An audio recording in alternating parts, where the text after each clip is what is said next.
இன்றைக்கி நம்ம செய்ய போகிற டிஷ் வந்து சுத்ரியாவுக்கு ஃபஸ்ட்டு ஒரு 2 கப்பு மாவு எடுத்துக்கலாம், அரிசி மாவு எடுத்துக்கலாம். இதில் ஒரு 1/2 ஸ்பூன் சால்ட் சேர்த்துக்கலாம். சால்ட் சேர்த்துட்டு இப்போது இதை நல்லா மிக்ஸ் பண்ணி விட்டுப்போம். நல்லா மிக்ஸ் பண்ணி விட்டுட்டு இதில் நாம் கொஞ்சம் சூடான இடியாப்பத்துக்கு எப்படி மாவு பிசைவோமோ அதே மாதிரி சூடான தண்ணி வச்சு கொஞ்சம் கொஞ்சமாக மாவு சேர்த்து இதை நல்லா ஒரு டோவாக ரெடி பண்ணிக்கலாம்.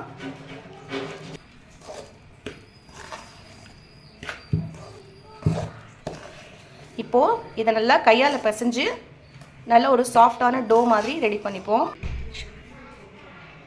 இப்போது இது மாவு நல்லா பிசைஞ்சிச்சு. இந்த மாதிரி ஒரு சாஃப்டான டோ ரெடி பண்ணிக்கோங்க.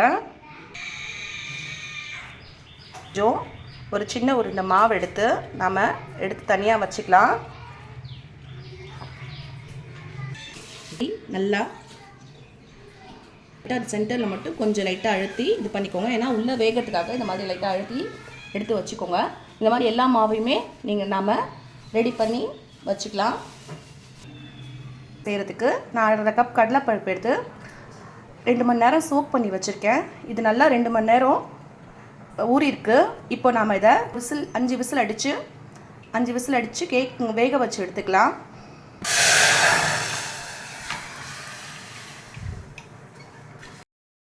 இப்போது இந்த கடலைப்பருப்பு நல்லா வெந்துடுச்சு. இதை நம்ம லைட்டாக கொஞ்சம் மசிச்சு விட்டுக்கலாம்.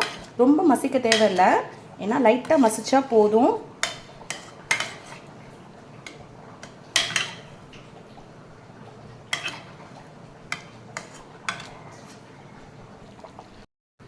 இப்போது இது நல்லா கொதிச்சதுக்கப்புறம் இந்த சுத்ரியாவை இதில் நாம் சேர்த்துக்கலாம். இந்த மாதிரி செஞ்சு வச்சு இந்த சுத்ரியாவை நாம் இதில் ஒன்றா சேர்த்துக்கலாம். பொறுமையாக சேர்த்துக்கோங்க.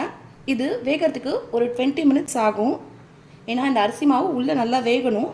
அதுக்காக இது ஒரு 20 மினிட்ஸ் நல்லா வேக விடுங்க. கரண்டி வச்சிங்கன்னா இந்த மாவு கரைஞ்சிடும். அதனால் இது அப்படியே இதில் ஒரு 20 மினிட்ஸ் வேகட்டும். இப்போது இதில் நல்லா இந்த வெல்லமும் கொதிச்சிருச்சு. நாம் அரிசி மாவை இதில் சேர்த்துக்கலாம். கரைச்சி வச்ச அரிசி மாவை இதில் நாம் சேர்த்துக்கலாம். சேர்த்துட்டு இதை இப்போ ஒரு கிளறி விடலாம். இது கொஞ்சம் இந்த மாவோடு சேர்ந்து இது கொஞ்சம் கெட்டியாகட்டும்.